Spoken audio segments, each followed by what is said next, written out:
Happiness is a beautiful feeling that everyone longs for, but it's also a perplexing, ultimate question. Where does happiness truly come from? Perhaps we can find some insight from Socrates.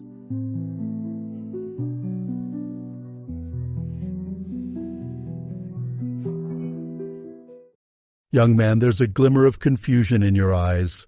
What is it that keeps you wandering here? Oh, Socrates, is this real? I'm eager to know how to achieve happiness. Do you consider yourself happy? In order to answer that, can you first tell me what happiness is? I think happiness is when a person feels very pleased.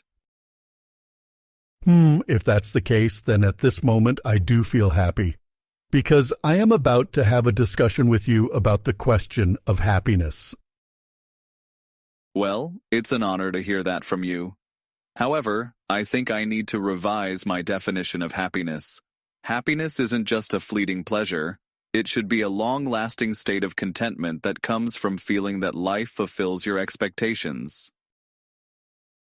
That's a more complete definition, but it brings up another concept, expectation. Can you explain what you mean by that? Expectation, or we might call it desire, is what a person hopes to attain, or a goal they wish to achieve. For example, if someone wants to buy a cloak for winter, the moment he puts on that cloak, happiness arrives, right? Yes, but such fleeting happiness is easy to attain and fades quickly. I want lasting happiness. I want to live a happy life. If you want lasting happiness, first we need to understand how brief happiness is gained. Let's go back to the cloak. The cloak can bring happiness, can it? Yes.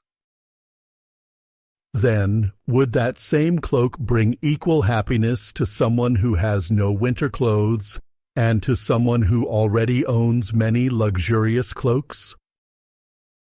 I think a person with no winter clothes would feel happier because they really need a cloak to endure the harsh winter.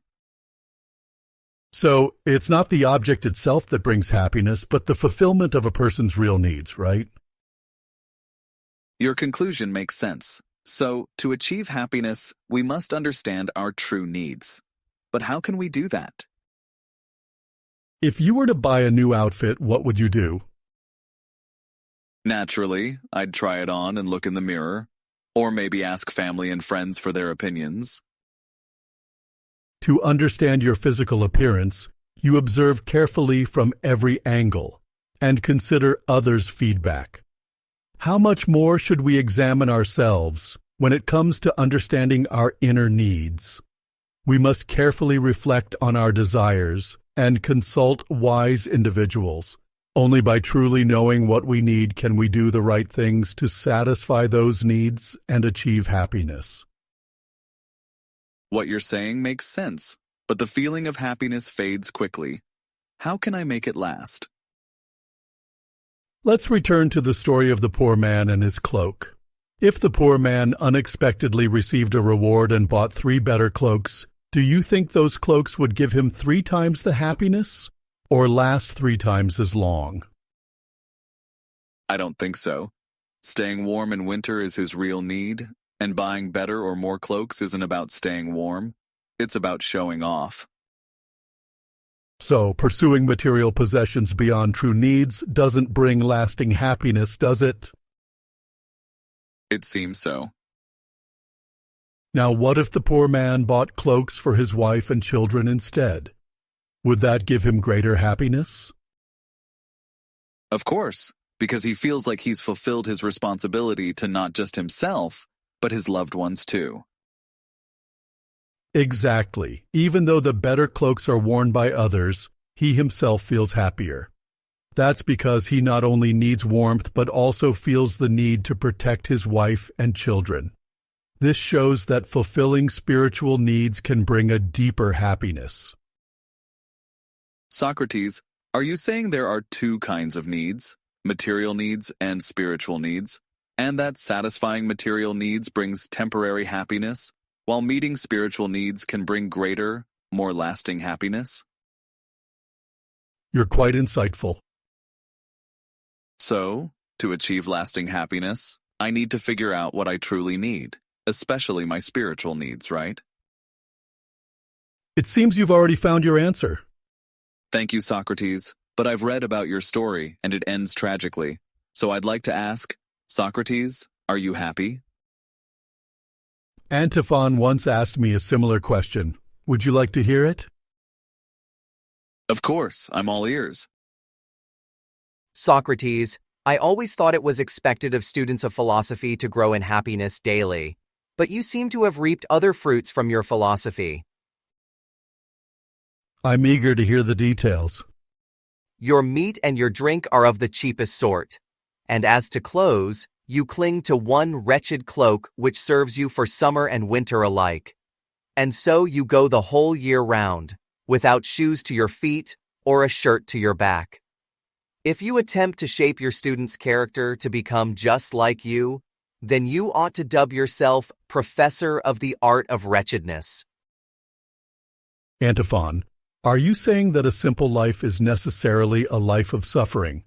I don't find eating plainly to be particularly difficult. On the contrary, my food is cheap and healthy, and I don't need to put much thought into it. As for clothing, I wear the same cloak year-round. Yet have you ever seen me complain about the cold or fight for shade in the heat?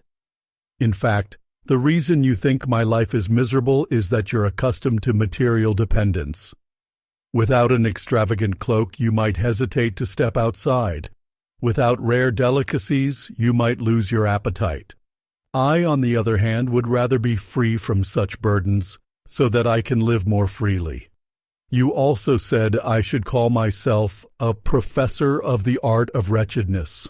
If I can teach my students to endure life's challenges and pursue spiritual growth, then I wouldn't object to that title. Instead of chasing material comfort, I value spiritual improvement and forming better friendships.